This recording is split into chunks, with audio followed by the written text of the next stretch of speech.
Mason.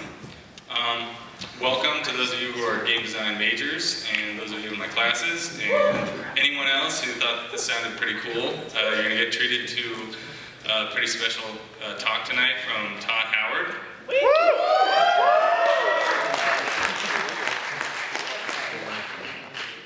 For those of you that don't know, Todd has been making games for a long time. I think he started in 94, and he's been with one company that entire time, which is a record, I think, in the game industry. He's made a lot of games over his career, but at Bethesda they focus a lot on these open world games. And for me, within game design, this is one of the most exciting avenues of development, because it's pushing the envelope of what it means to be interactive, a completely interactive environment, with open storylines, where the player can go and do whatever they want, and the game kind of reacts to the player.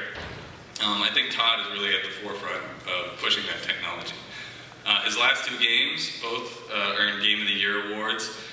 There was Elder Scrolls Oblivion 2 years back on Xbox, and it's followed up by Fallout 3, another Game of the Year. I'm sure some of you have played it. I've been playing it all week. I ran around the destroyed ruins of Fairfax today, and tried to find George Mason University. It wasn't there, so I'm expecting that. And an add-on pack. Anyway, without further ado, let me introduce to you Todd Howard.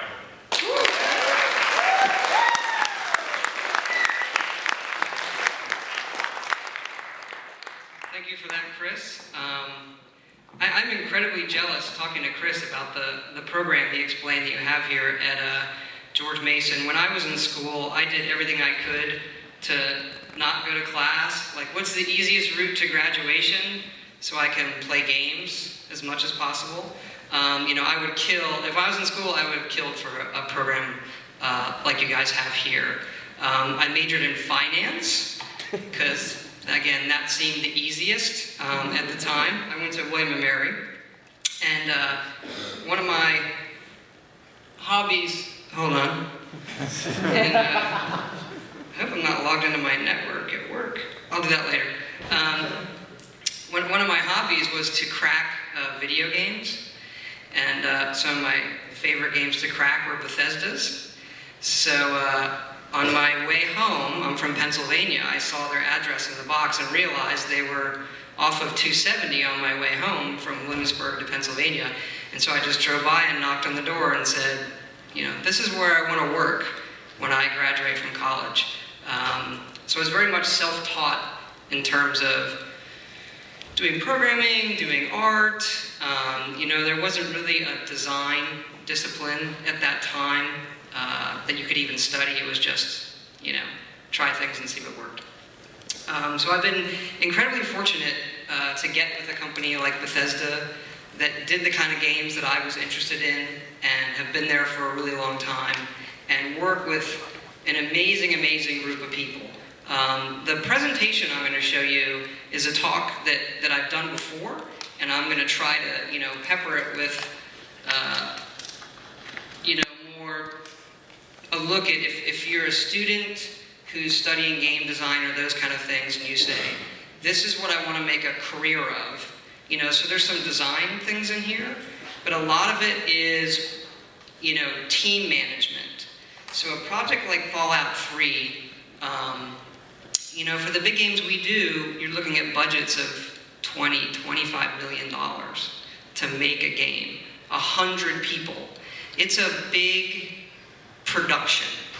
And a lot of what goes into that is your specific role within that group. So you may have kind of the greatest game design idea of all time, and you're just this little voice, over here. A lot of it you'll hear me say. Part of this talk was an industry thing I did earlier in the year, is what it's like to be on a big team and how we kind of approach the game as a complete entity, not just a specific design idea, but putting a big game out there to the marketplace. And then, so this will be, 20 minutes or so, and then I'll take questions. So avoid shouting out during it.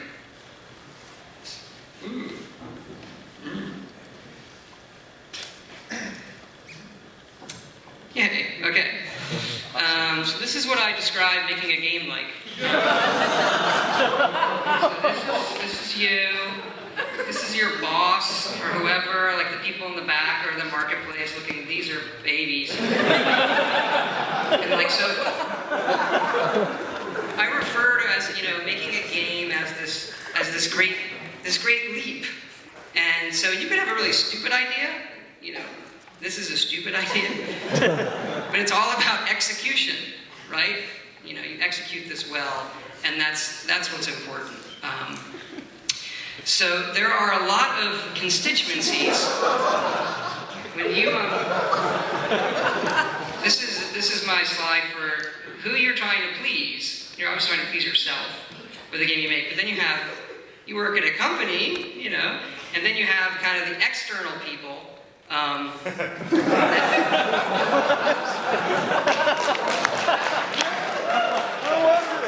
This is up outside my office. When I made this, now it exists, the DLC for Fallout PS3. Maybe we'll sell George Mason as a DLC, since I guess we didn't include that. When was the school built? See, I can dodge that. The Fallout timeline diverges in 1946. That's my out. So, who are you trying to please with your games? So when we came to do Fallout, people would ask me, why do you want to make Fallout? We were kind of in the middle of Oblivion. And I was like, well, it's just really awesome. And if you look at the sales of the old Fallouts, they didn't sell particularly well. But they're sort of, everybody remembered them in a really nice way. But I had to kind of prove why we should spend all this time and money to make this game. And so, like, people pull up all of these charts. These were some I find around the office, of what sold what and franchises and things like that. And I find that none of this matters. And one of my favorite things to say at work is, install base doesn't really matter. Like, all these numbers don't matter that much. You have to believe in what you're doing. So if you look at the install base of consoles, they don't, if install base mattered, we would all make board games. Because, like, there are tables.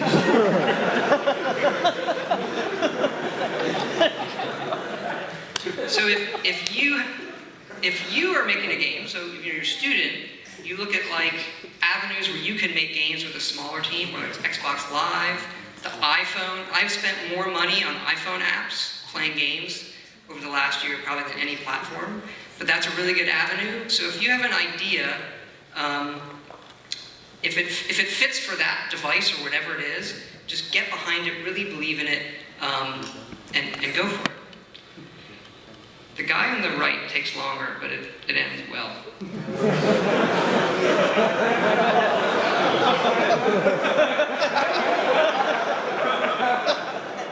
Well, I guess. No, it's worth it.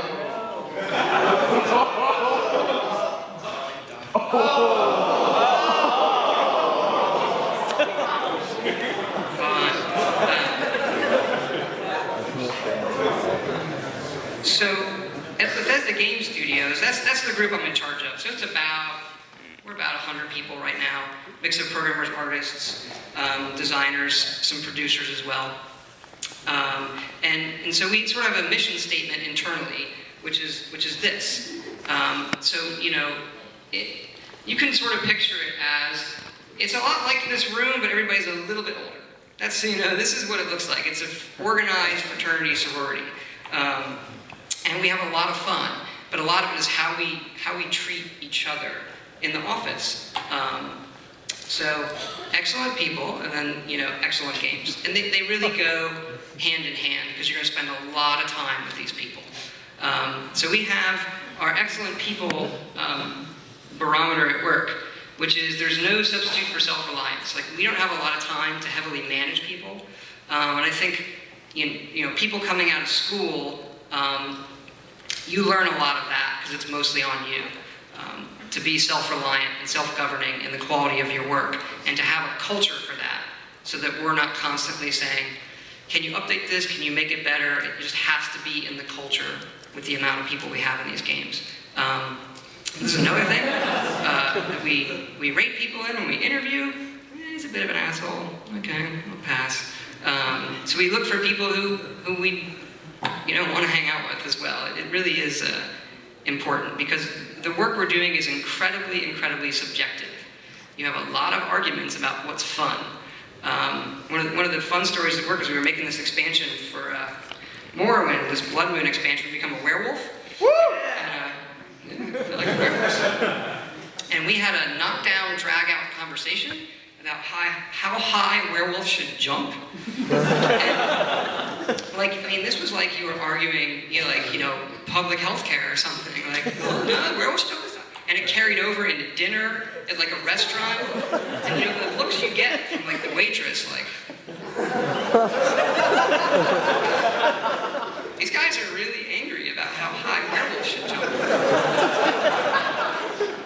So, you need to be able to come out of conversations like that without a lot of emotional baggage. This is how it This is one of our pictures we have up too. Gorillas and sharks high-fiving. So this is a snapshot of the team who made Fallout 3. A lot of people who worked really, really hard. If we weren't getting paid for this, we would do it for fun. Excellent games. So there are 3 big rules that we really design our games by. This one is the most important one. Great games are played, not made. I'll go through these in the talk then. Keep it simple and define the experience. So when you're designing your own things, these are things that we keep in mind that maybe you could keep in mind. Excellent people, excellent games. Nice. So your plan, when you go to make a schedule on a big game, is not as important as the overall culture, because if you have crazy ideas, something always goes wrong. I'm sure any of you have put together stuff design-wise. The cooler your idea, probably the more stumbling blocks you run into. So you can when you have a really big project, our games take 3 years, stuff always, always goes wrong.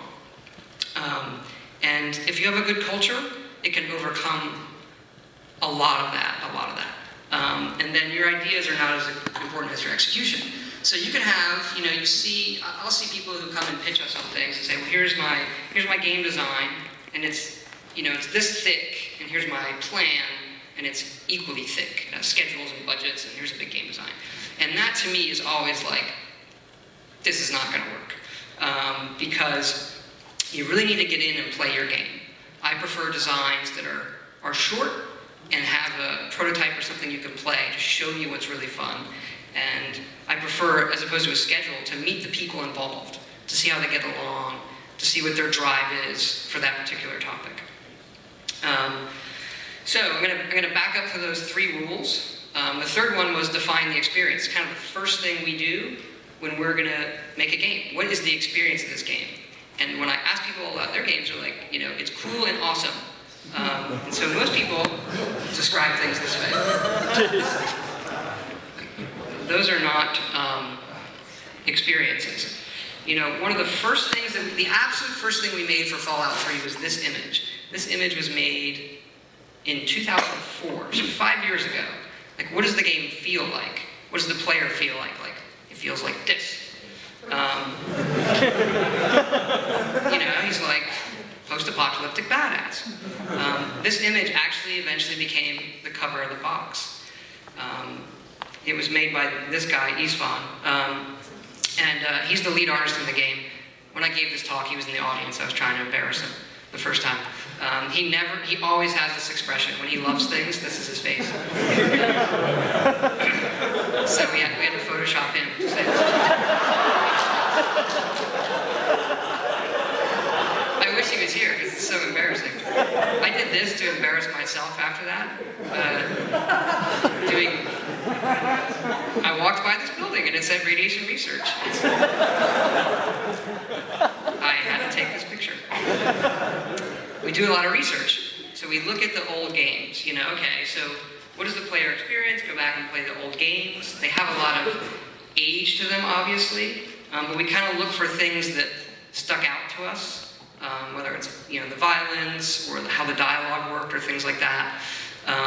One of the good exercises that that we do also is we read old game reviews. So if you were to look at an old review of an Elder Scrolls game and you just blacked out a few words between like Arena, Daggerfall, Morrowind, Oblivion, they all read about the same because there's this, time value. Like, this is graphically state of the art. You can walk around this big open world, and this is first person.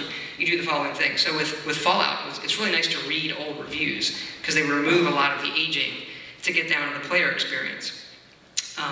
So then, kind of the next thing we did was do these big paintings. Kind of the key experience in our games is also the world itself. That kind of is the main character that speaks to the player. So we did a bunch of these images of DC.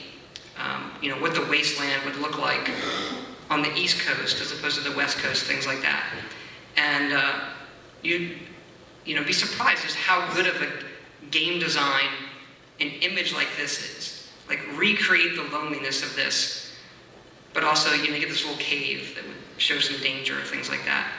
It's one of the big cities in the game, how the people live, Rivet City. Jefferson Memorial, which is where they're trying to purify all the water in the game. How many of you have played Fallout 3? Okay, I don't need to explain this stuff. It's a role-playing game. When you get out of school and you have a career in video games, you'll have the following event happen to you that happens to me often. You'll be at some event, cocktail party, whatever, with your significant other, and someone will say, well, what do you do? I say, I make video games. And they'll give you look like you're an idiot. That's for kids. So they usually follow it up with me like, are they the violent video games? As a matter of fact, they are. That's terrible. What are you working on now? A game where we've blown up Washington, D.C. Then they go talk to somebody else. If you like the person you're talking to, you just say, I work with computers. Then they usually change the subject. So here's some more stuff like that. So one of the, we kind of picked out that vault suit as one of the things that we thought was really, really important, iconically. So we kind of wanted to reinvent it. And we do lots and lots of concept drawings. Like, this is just a brief smattering of the vault suit drawings we did to kind of hone in on what it would look like. That's kind of the final one. You've seen it in the game. But just those elements that we felt were iconic, the Pip-Boy device, we figure in a game like Fallout, or any role-playing game we have, you spend a lot of time looking at your stats. So we want to make that entertaining. And that's something I'll mention now and I'll come back to, which is the role of games is shifting, like in, how people view them over the last even few years. It's accelerating from something that is a dexterity challenge. Like an old arcade game is a skill challenge. How good am I at Pac-Man? And it's moving now more toward entertainment. How much does this entertain you? So with something like the Pip-Boy and looking at your statistics, the idea is, well, how entertaining can we make that? We spend a lot of time on load screens. A load screen is the hardest design problem there is because load screens suck. They're like a downtime of fun. You are doing nothing. So designing a good load screen that the player doesn't mind looking at for however long it is really, really difficult. You have to find a way to entertain them. You have to find a way to entertain the player when he dies. And so with the Pip-Boy, that's kind of close to the final design. We needed to find a way to entertain it, because a lot of times in a game like ours, it can kind of look like a spreadsheet of information. So, okay, we have the little Vault Boy images where, he's holding a rabbit like this, and there's a lot of goofy stuff there, but to kind of make it entertaining just to look at your stats. There's the Pip-Boy. VATS was a big thing we wanted to do. We knew we wanted to do it initially for a lot of reasons. This was one of our initial...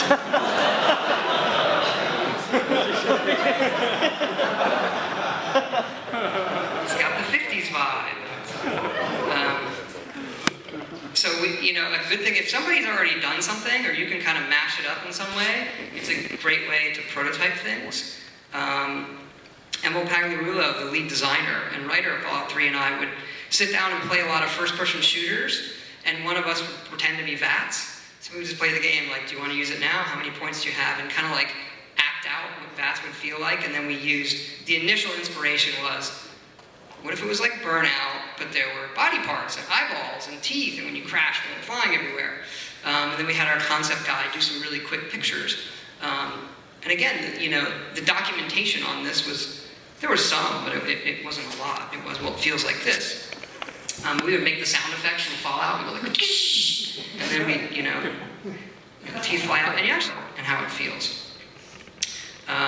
Keep it simple. That was rule number 2. This one's fairly self-explanatory, which is, you'd be surprised, like a lot, every new designer we get does the following. They want to impress the people at work. So they come up with the most complicated, harebrained crap that is never going to work. And we try, the first thing we teach everybody is you've got to keep this simple. The other thing they do, if they build levels, they're always 5 times the size they should be, with lots of windy stuff. So again, you want to entertain.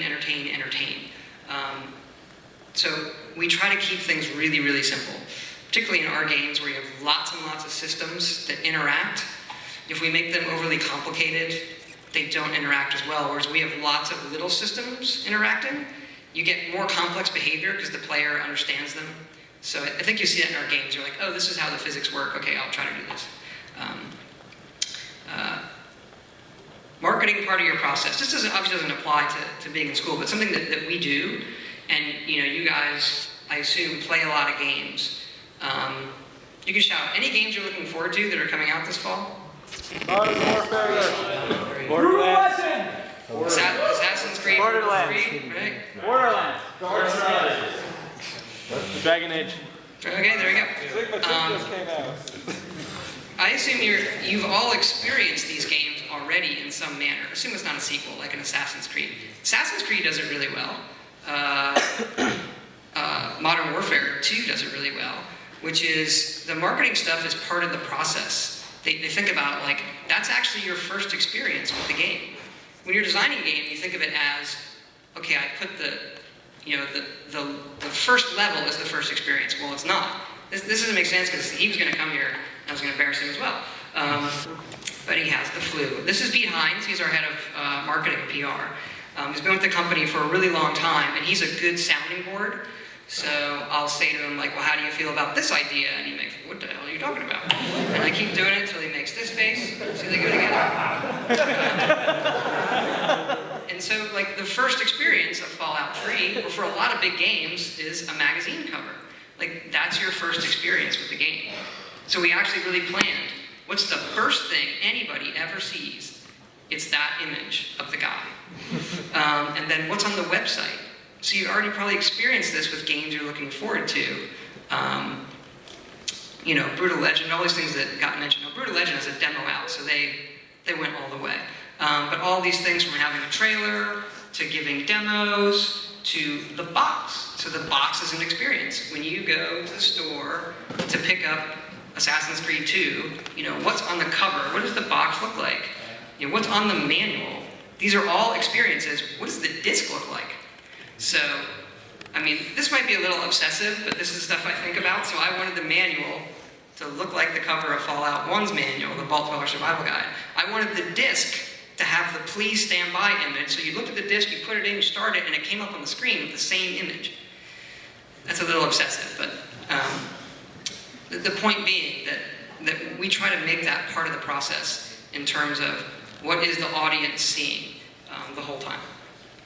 Okay, the biggest thing, great games are played, not made, really simply means you have to play your game. You can have the biggest design in the world, and when you play it, you're going to throw a lot of it out. So start as soon as possible. Get stuff up on the screen and play with it. Because the idea you love best might not work, and you'll also find a lot of opportunities for fun that you had never thought of because you actually haven't played the game yet. So that's very easy to say. But when you go to do it, it's harder to recognize the signs of this. They're going to get... they get pretty bad. Like, because it's your baby, you're like, this is the best idea ever. A lot of times you don't want to see that this is not working, and eventually the signs get terrible. So I'll go through what we look for. One of the stories from Fallout 3 is we actually, downtown, so like the Washington, D.C. part of the map, the game we shipped about half the stuff we built.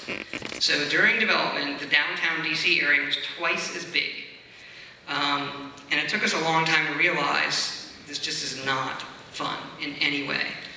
And we have a lot of people working on this stuff and just, finally made the decision, this stuff has got to go. We need to get rid of a lot of the space. We'll have a process going through to figure out which space is going to go. But, imagine you're a level designer on that project and someone like me comes to you and says, I wish to delete the last 6 months of your work. Just crying.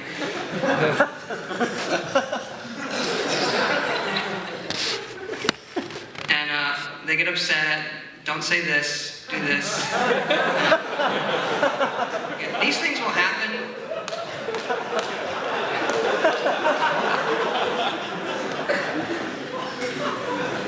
These things happen during development, and they're the hardest things to do because you know these people, and it's just like, look, this isn't serving the game well. We need to get rid of it. We need to change it. It really is the hardest thing to do, to come to terms with the reality of what's fun in your game. So you have to admit when you've made a mistake. This is my favorite slide.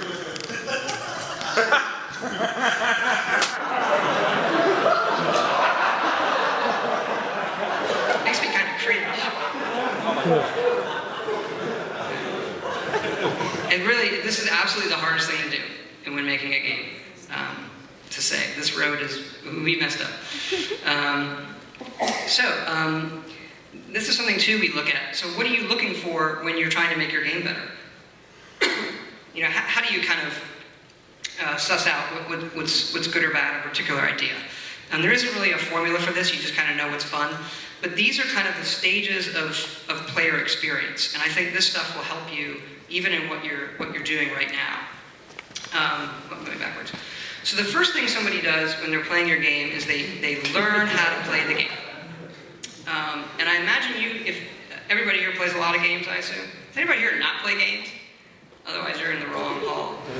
All right, out of himself. What's that? You don't have time anymore? Okay, fair enough. When you go to play a game, you probably experience this, at least I do. It's like this anxious feeling when you first start, like, I don't know how it works yet. Even if you're an experienced gamer, you're waiting till like the second hour of the game when you really get it to really be in the groove. So one of the trickiest things with game design is how to make this part fun and entertain the player while he learns the game. The last thing you want to do here is put pressure on him like he's going to die. You just want to teach him how to play the game. The next phase is getting into playing. I didn't have a place for this picture, I just liked it. He's learned your game, and now he's just playing. You still don't want him to feel like he's going to die.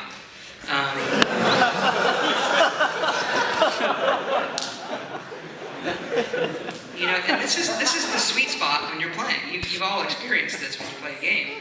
That like, I've got it now, this is just fun. Okay? Again, step one is kind of the trickiest one, not to necessarily do, but to make really entertaining, to make it feel like it's not work. And then they're getting in the challenge stage, where even you can start making them feel this way. Excuse me. Now they've picked it up, they've played for a bit, you can start upping the difficulty a bit and make sure they're getting challenged. But you have to keep in the back of your mind, everybody likes to win. Yeah.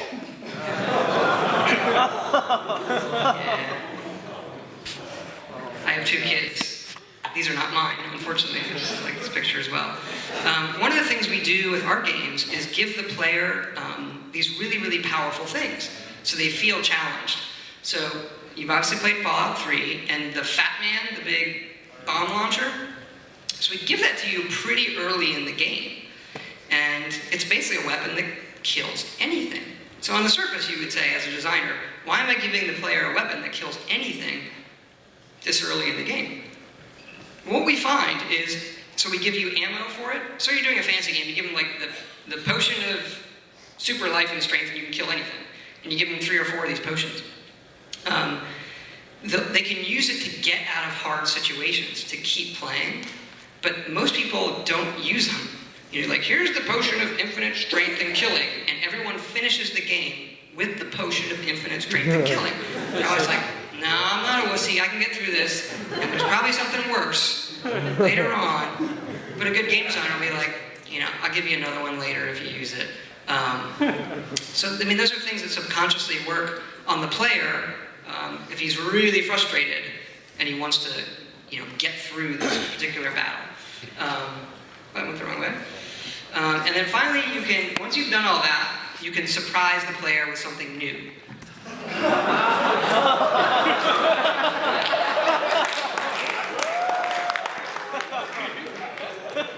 They've learned to do it, now they're playing, now they've been challenged, they got through that, and now it's, whoa, something new. And then, of course, the whole thing cycles over again. Has everybody here played Half-Life 2? Yeah. All right.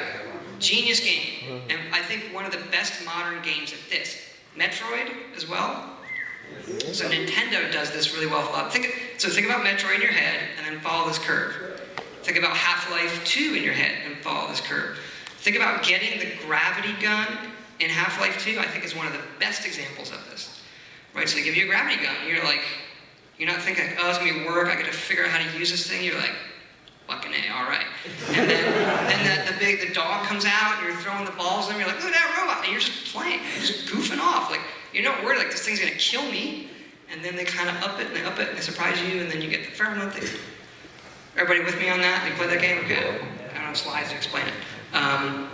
But they do a really, really good job of it. So does Nintendo, with a lot of their stuff.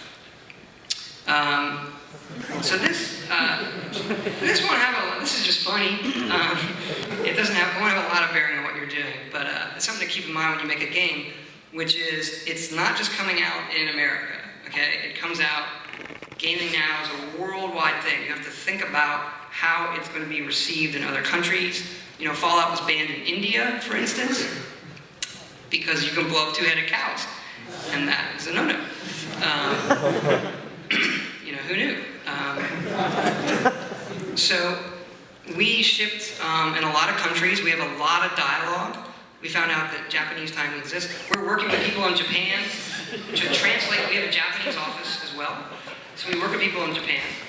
And we have a lot of, the game has about 50 hours of recorded dialogue. So all that stuff has to be translated into every, 5 to 7 languages that we're shipping on. It's one of the biggest tasks that we do. Most games don't face that, but we have so much dialogue. So this is a little sampling of some stuff that got emailed to us from the translators would email us when they didn't understand things. So the Nerd Rage Perk, and the translator asks,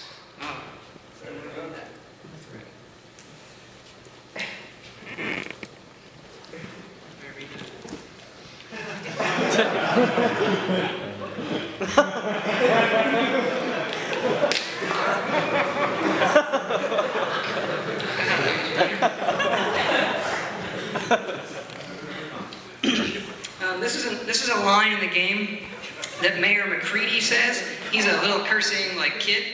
He's like a 10-year-old kid who curses. So the translator wanted to know, what is it? And so, because there's even this language barrier, we get very specific. So this is our reply.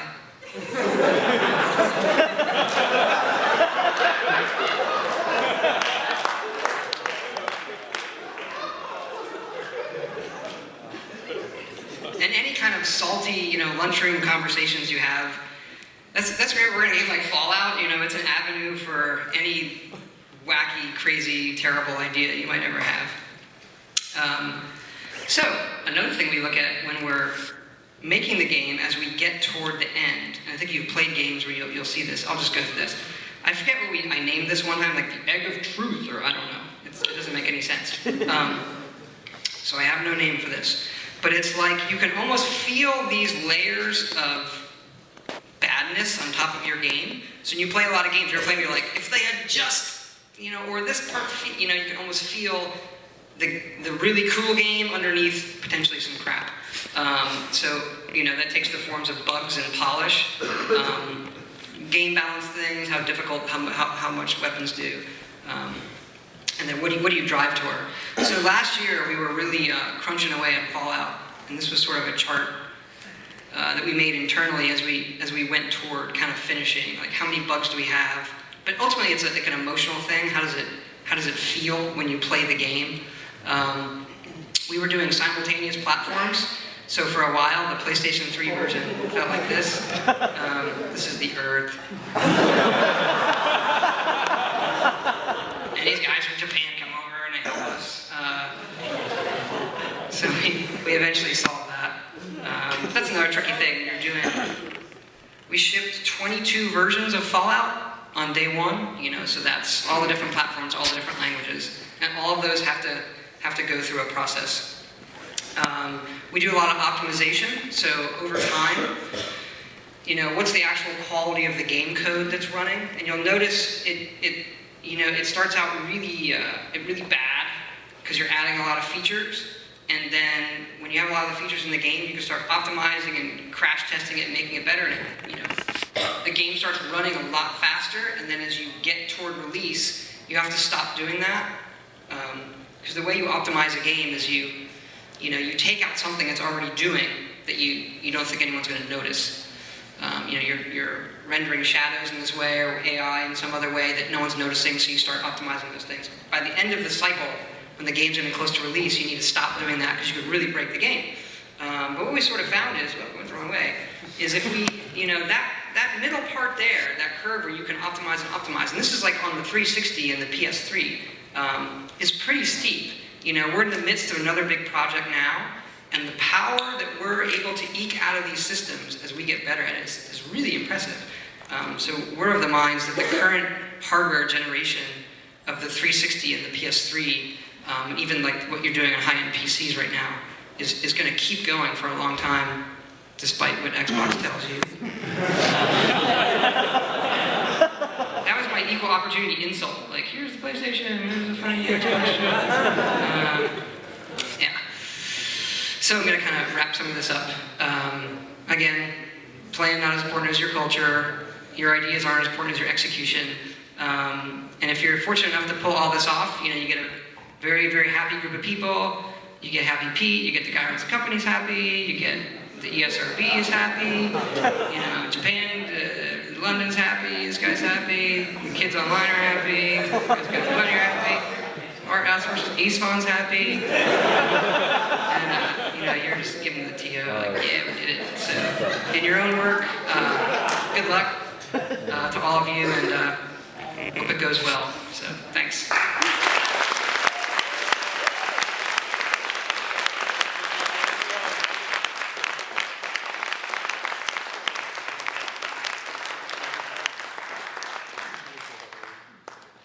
I'll wait for time. Good? I turn my phone off? You're fine. I'm good? Okay. So I guess we'll do questions now? Yeah? Right here. You said basically you've been doing this for 15 years. How do you keep yourself from burning out? There are definitely times of burnout when you ship projects where you're really crunching away. But I think the greatest thing about gaming is that it's also technology. So, I think it's this combination of, the technical magic, something that I find really interesting, just like software development, and then all the creative stuff. So I think as a medium, it's always moving forward. There's no loss of ideas that we have at work, and it'll change 4 years from now with hardware, and we're, messing with the Microsoft Natal. Do you guys know what that is? Yeah. Okay. So we got to play around with that, and it's like the most amazing thing I've ever seen. It's amazing, So like the technology, keeps doing this, and personally for me, it's like new toys. Someone sends me a new video card, it's like Christmas. What was something really awesome that you couldn't put in Fallout 3 and had to leave out? That's a good question. There's a pretty big list, actually. George Mason University.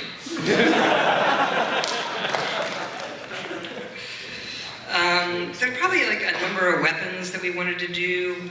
Vehicles is a big thing that obviously, comes to mind. There's probably a big list of little things, but as far as big things, it'd probably be vehicles. Right down here. I was wondering how many of those ideas that you have saved up from old games actually make it into new projects that you do. A good number, actually. Like, we did Horses in Oblivion, and that became a sore spot in Morrowind, and we made that. Like, we want to do horses, so, coming out of Fallout, like, one of our big technical things was, our animations aren't the way we'd like technically or any of that, so we've spent a lot of time doing a new animation system and a lot of technology behind that. So usually, it's our own desires mixed with, public reaction to what we did. Someone had their hand before me, right? I was wondering who does interviews? So who would be in an interview at Bethesda?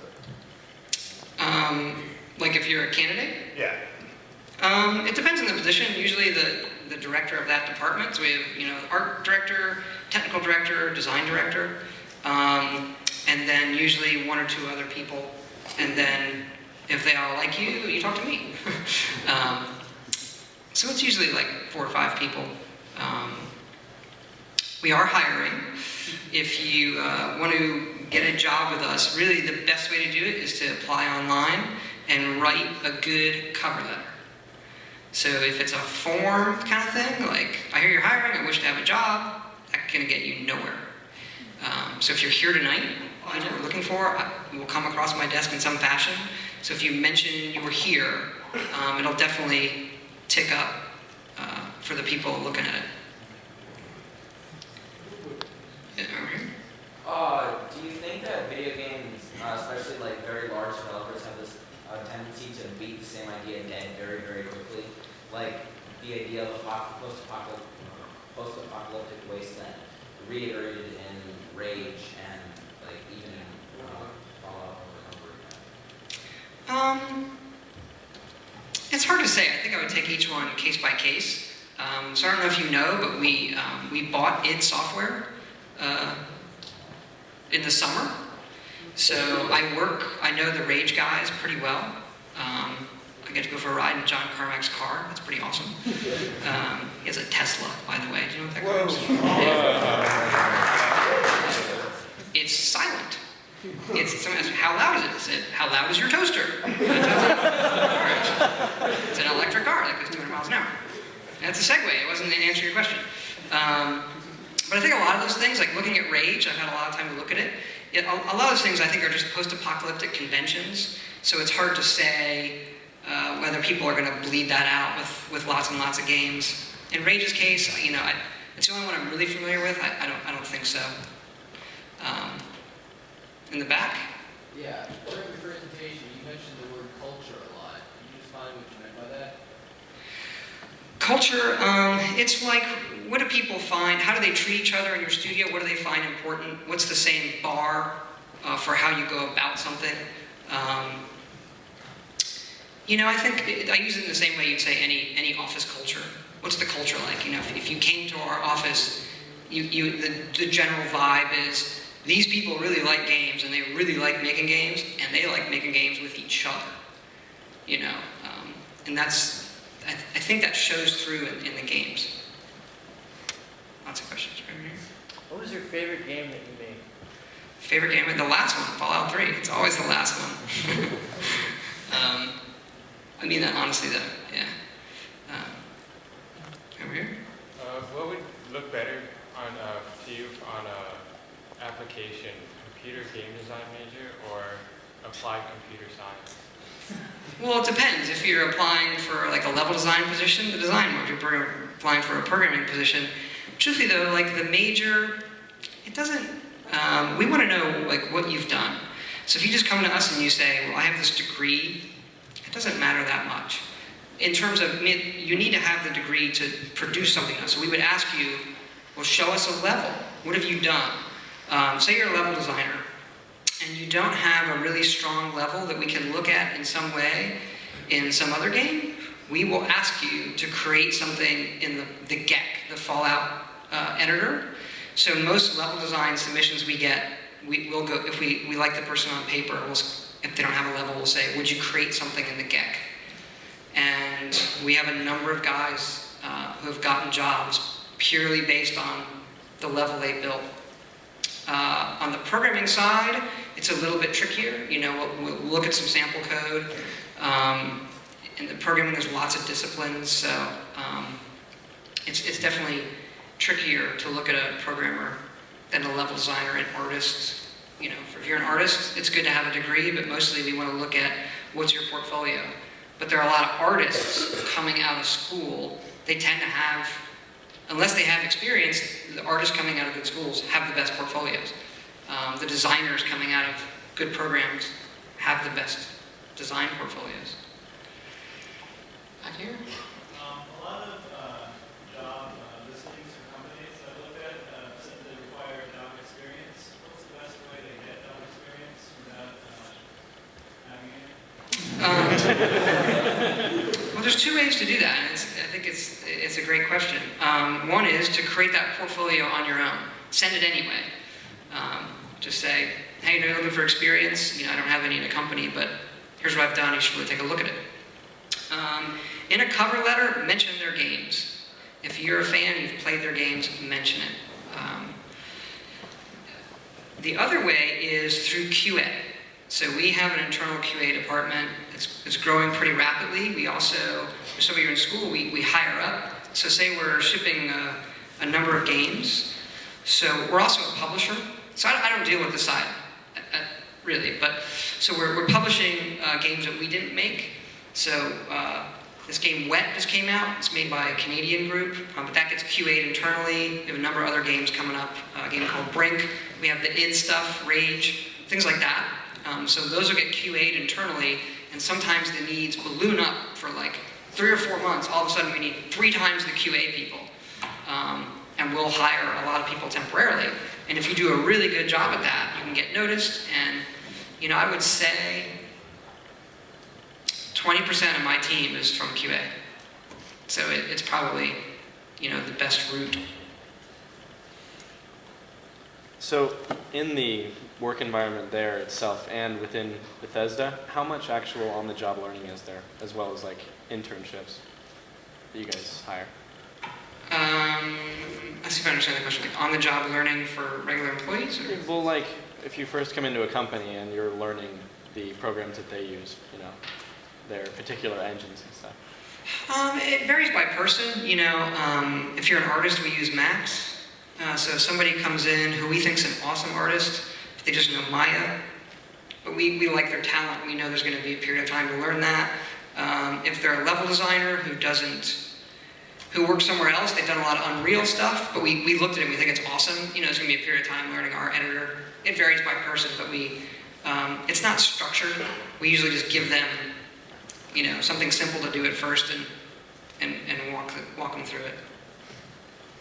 I have a question. For aspiring game artists, what would you suggest as what to study? Like you mentioned, like if they only know Maya, that they don't like to know. But like, what sort of programs is it good to know? Is it good to primarily do 3D art or like You know, depends on what area. Usually, most people are hiring on the art side for one of 3 areas: animation, character art, which is like making, you know, like the character meshes, not doing the animation. Two very different things. And then environment art, which sometimes crosses over to a level designer. For us, it's separate. You know and sometimes like architecture background helps that as well. But mostly what we look at is a 3D art portfolio. It's best to put on a website, because if you email files that are really big, they get choked. So they might get denied. It's best to set up a website. The other thing I'd say is don't sleep on the website design. Like when we go to load up a website to look at a portfolio, if the website is really chintzy looking, that to us sort of says, like, you know, I've gone to art websites and been more impressed with the person just by the, you know, the graphic design of the website itself. Like, oh, this is really slick. You know, I'm interested. To then look at the art. As far as the 2D stuff, we probably more than a lot of studios look at 2D stuff as well. So if you're coming out of school, obviously you're going to take a lot of 2D stuff and studio painting and those kind of things. That can show us raw talent, because sometimes the program is a barrier. I don't know what George Mason teaches as far as 3D art. I have found in general, the colleges lag behind in 3D art, really teaching you how to render things and materials and things like that. They excel at the fine art part. So let's say it's a portfolio where you have a really nice, you know, these really dramatic paintings, but and then the 3D stuff isn't quite the same level. We'd still be like, wow, this looks pretty good. It's another case where we might go back to the person and say, hey, can you build us something? You know, build us an environment, or build us a character. We see some talent here, but we're not, you know, you don't have something 3D that we want to look at. What do you look for when considering a new writer? That's a tricky one. Actually, our designers are our writers. So obviously we look at writing samples. You know, it's another thing where most people who do video games tend to overwrite. We overwrite. Like we write way too much stuff. Most people who play Fallout, I watch them play it. We wrote all this brilliant stuff. And they get to a guy and they're like just jamming the button. Shut up, shut, shut, shut, shut, shut, shut, shut, shut, shut, shut, shut, shut. Oh, that's who I kill. Thanks. So I think the trickiest thing to do is to write really short things, just to get the information across. But our writer, we don't have anyone as a sole writer. They're also quest designers, level designers. So if you're looking for that kind of thing, we would look for, like a quest designer, you really have to understand some programming language. We'd look for a quest, like here's what the player does, here's what the characters say, that kind of stuff. What do you do about, you know, your sound guys, and how do you go about that? We have one sound guy. He's unbelievable. Most studios have more. So truthfully, I've only hired one sound guy ever. So I'm probably the wrong person to ask. I listen. On the sound front, there are multiple disciplines as well, as far as doing more Foley things, being able to put things together with sound effect libraries, and voice recording is a big skill that we've noticed from different sound engineers. Some of them are good at it, and some of them are not as good at it, and it makes a big difference. Being able to actually direct somebody when they're recording dialogue, which I think most people who think about video game sound include that, and then music as well. So I have looked at some portfolios, and the best thing to do actually is a lot of people give you a portfolio and take like a really dramatic scene, or like, you know, a scene from Transformers, something like that. It's just like over the top, and that's a bit easier. We find like if you take a clip from a game or something really serene, like what does it sound like when you just walk through town? That's much harder for us to do than when the killing's going. Yeah, as far as the music side of things, would I be right in saying that if you're looking to be a game composer, you also have to have like kind of music technology skills as well as just the music skills? Absolutely. Okay. Cool. Yeah, big time. And I'll tell you, the best people are the best at that part. My last two games I used Enon Zur, who's pretty well known for Fallout, and Jeremy Soule for the Elder Scrolls stuff, and both of them are masters of, you know, MIDI music, making something sound like an orchestra played it. We've had orchestras play things as well, but that's very hard to like, you know, get in or cross over without that initial step. Yeah, and this person got his question stolen. Yes, how can you solve the situation that game designers want to add the new features that doesn't fit to the game engine? I tell them no. The question was, how do we tell the game designers they can't do things that won't fit in the engine? If it's really clear it won't, you know, usually they have to get something approved and they're told no, but usually why? If it's on the edge and we have time, we usually say go for it. You know, try to put it in and see what happens. Because, I mean, some of the coolest features come from that. There's a gun in Fallout 3 that is a special version of the Fat Man called the Merv that shoots it's like a shotgun of nuclear bombs. And there's like some guy on the team's like, I'm gonna make this thing. I'm like, that is never gonna work. And a couple hours later, he's like, check it out. He was shooting it, we're all going, the sky's blowing up. Run the game in slow motion, do it again.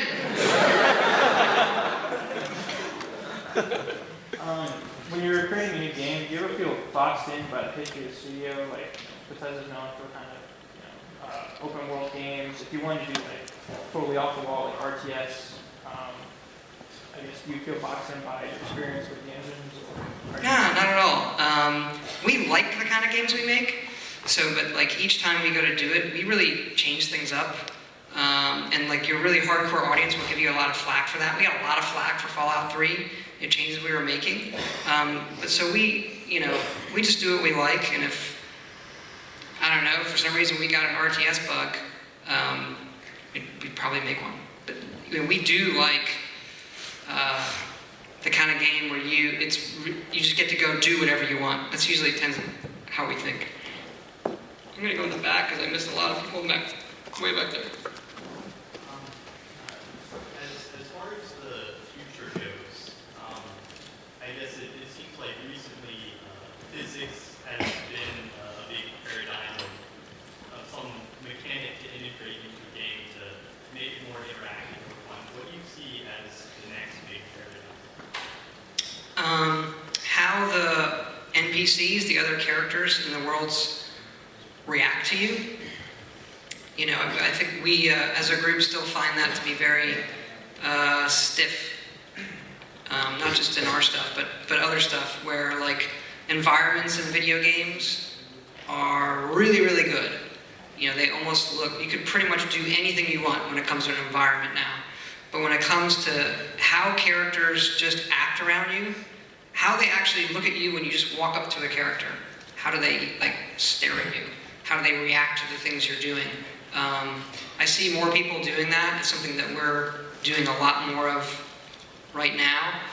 I don't think that'll be on the realm of the physics stuff, so I don't know if that's a great answer. But something that's been in our mind. You go over here? Yes. Say you wanted to produce a new game that's not based on a previous game, like Fallout 3, and this is a new game. How do you find inspiration to even come up with that idea instead of basing it on the whole thing? I mean, it happens all the time. It's just like if I think if you sit around and talk with your friends, wouldn't it be cool to kill zombies in the following manner? Which is usually 99% of the ideas.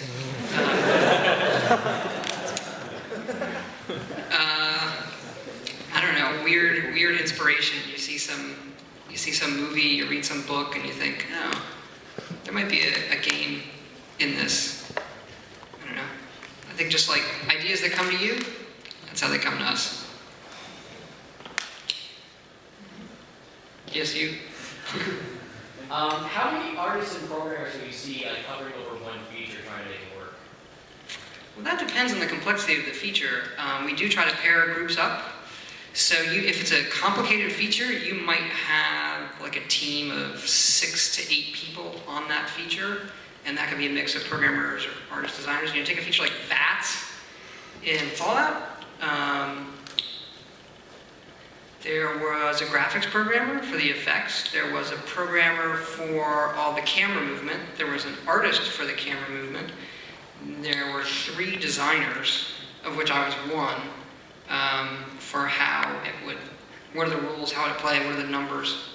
I don't know, so that's 6 people, 7 people. But usually we try to mix it up around a feature.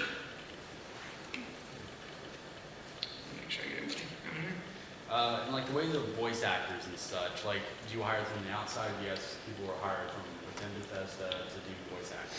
The voice acting is a mix. It's not people in the building. It is actually a union thing. It goes through SAG, after the Screen Actors Guild, like they have a video game thing. So there we use some local DC talent that we've sort of known over the years. We use kind of, what the right word is, scale actors. They work for Scale in LA. People who you see on Sci-Fi Channel a lot. That's what we call them. Sci-Fi Channel actor. Pretend I didn't say that. That's our internal word.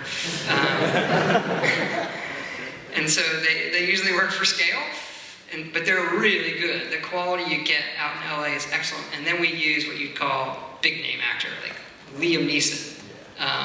For that, I usually travel. We did Liam in New York, did Patrick Stewart in London, that kind of stuff. We do a lot of those remotely. We found that actually works well. If somebody's on a movie set and they've agreed to be in your movie, you tend to work around their schedule. But the great thing is it's a voiceover. So we did, Sean Bean was in Oblivion. And, he was in England and we were in Rockville, Maryland. Never saw the guy. But heard his voice over the, we have a PAP system and it's really common in the studios. So that was the first time we did it, and I was like, we just didn't have time to fly out there. We were in such a crunch, and I was like, this is going to be terrible. And it was awesome. So we actually do that a lot. Just do it over the phone, more or less. I want to get somebody who hasn't asked a question yet. Right. How exactly do you all keep inspiration going in the team? What happens if someone doesn't really believe in the project at all? And you all are only like 100 people, so if you lose a few, then that's precious people there. It's a good question, because it does happen. You're going to have people who think, hey, I don't like this idea. I find as long as you give them a, avenue to say that, say, here's why I don't like it, and they felt like they've been heard, usually they're professional enough to do their job really well. But for the most part, the other thing that benefits us is our games are so big that there's so many avenues for everybody's idea. So even if that person doesn't like this idea, there's probably an area in the game where they can be putting one of their own ideas in. One of the problems I've noticed with Oblivion and Fallout is you can run off from the beginning, and like you said, that's one of the things you wanted to do, is let people go and do whatever they want. Then you can end up being like level, the max level by the time you even start the story. Do you think there's a way to resolve that problem? The way you resolve that is by locking things off. So there are times we'll lock things off. By and large, we feel that doing that still makes the game more fun. Sometimes it does break down. So we've messed with various, leveling systems in the game to how the enemies level, and we like the way it turned out. But that, I think, is unavoidable unless you just draw and you say you can't go any further until you've done X. But we sort of ask ourselves, is that fun? For the player who's standing there and it says, you can't go any further until you've done X, are they happy or sad? And usually they're sad. So usually we try to find a way to have it make sense. In Fallout 3, like the kids won't let you through the thing, and so there's some reason that it makes sense, as opposed to like the old King's Quest. Like King's Quest, always buy me a click and like, you cannot jump the hedge. Why can't I fucking jump the hedge? Jump the hedge. Of course I can jump a hedge. So, somebody way in the back. Yeah. From my purely academic understanding of game history, a lot of, at least until recently, the jobs have been programming or art. Can you speak to the design side of the industry and what kind of jobs you do in that direction? So we have two kinds of design jobs. We have a quest designer. They tend to write the stories and then implement the logic for the characters. And then we have level designers who build, they really build the minute-to-minute gameplay. So you're going through a dungeon, they actually build the level and script the encounters and put down the enemies, all that stuff. We are trying to bring those two things together. For us, we find there's too much. Because it's two different people, we find too often the quest, you play Fallout or Oblivion, you'll get a guy who tells you, you're just pressing the button, but he's telling you why you should go do this, and then you go play a level that, maybe it has a MacGuffin at the bottom that gets the thing that the guy talked about, but the level doesn't have a lot to do with that. So we're trying to bring that together more, where a lot of that story or whatever happens throughout the level on a minute-to-minute basis, as opposed to setup and then level. But we still have two different disciplines for us. Yeah. Sort of along those lines, so like, if we want to provide like a dossier or something, like examples that we've done, like what would we write for? Like, should we like write our own level or write a dialogue? I mean, a level, you can do something on paper, 2D, but mostly we want something we can play. So if you're going to submit a level, it's something you actually design. Something you design. Say it's not. If it's not our thing, it's a barrier to us loading it up and looking at it. So say it's an Unreal level, you could break it down on a website and say, here is my design, here's my 2D design, here are screenshots, and point out where they are in the level and the kind of interaction you are going for. It lets us know how you think. From a quest design standpoint, we look for design a quest, who the characters are, tell the story, but then we also look for the logic. Like actually write like the script. If A and B happen, this and this and this and this and this. Over there? You ever put NPCs in the game that represent people that were like stumbling blocks through your life? Not really. Actually, we really try to avoid putting, most of the time you want to put people you know into it. We find sometimes it gets a little cliche. No, I can't say we have. But it's a big game, and I didn't put all the people in, so I'm sure somebody did. Anybody back there? The red shirt? Gary? Gary! What was that about? I mean, I'll tell you what it's about. Some level designers, we have a number of vaults, they're all supposed to be different. Everybody know what he's asking about?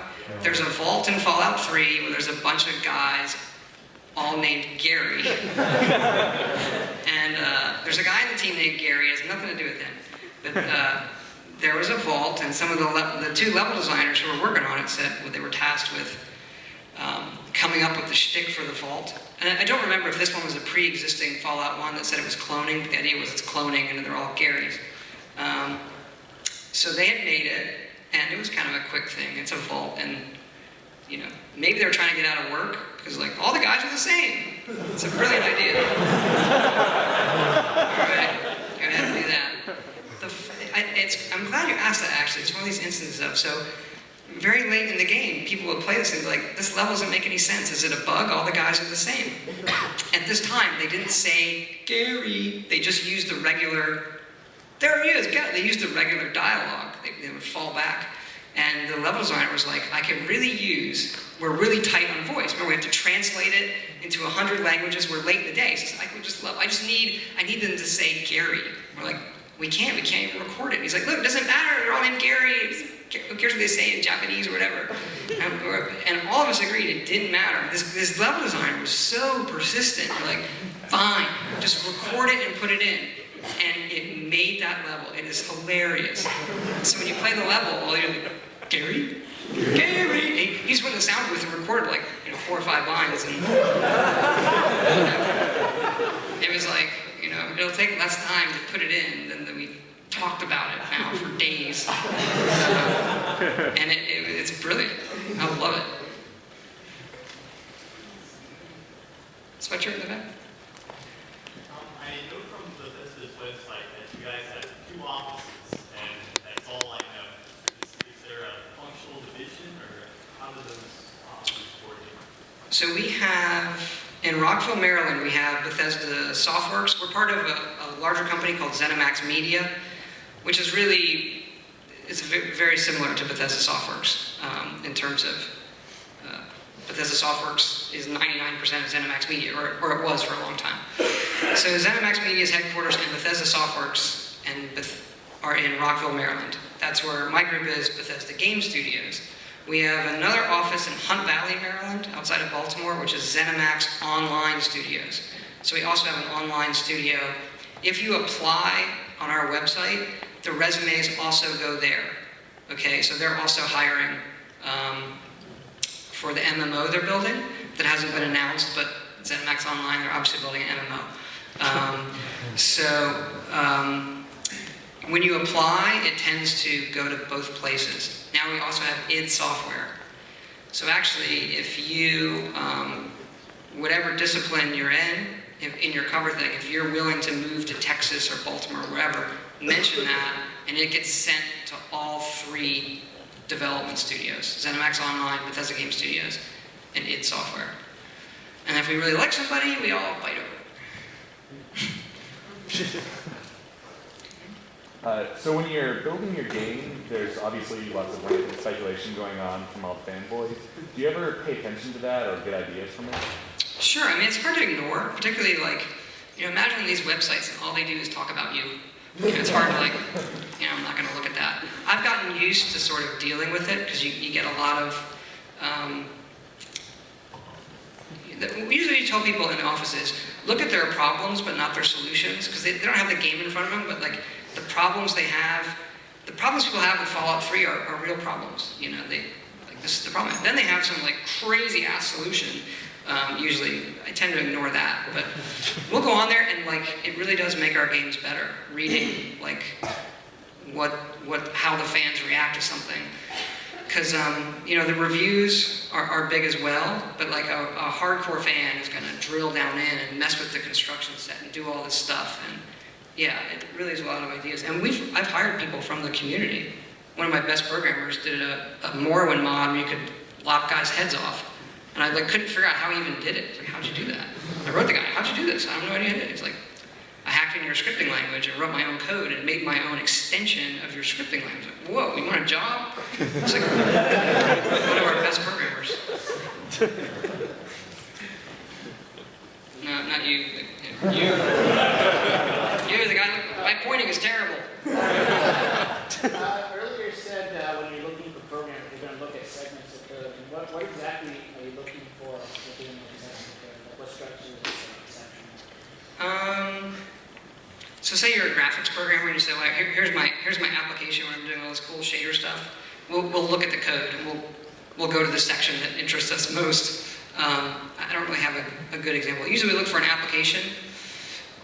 If you wrote part of some larger thing, you're like, this is really cool class that I wrote that does this. You would send that along. I don't know if that helps. That's probably the hardest part, is to look at code. What's that? This is kind of vague answers. Yeah, I wish it was more specific. Like, send us the header files of everything you've written. I don't know. It is vague. Even when we look at it, it's vague. So, way over there? As a very extreme classic gamer, a lot of my favorite games are made by 10 or fewer people. I'm wondering if that's even remotely possible any longer. It is.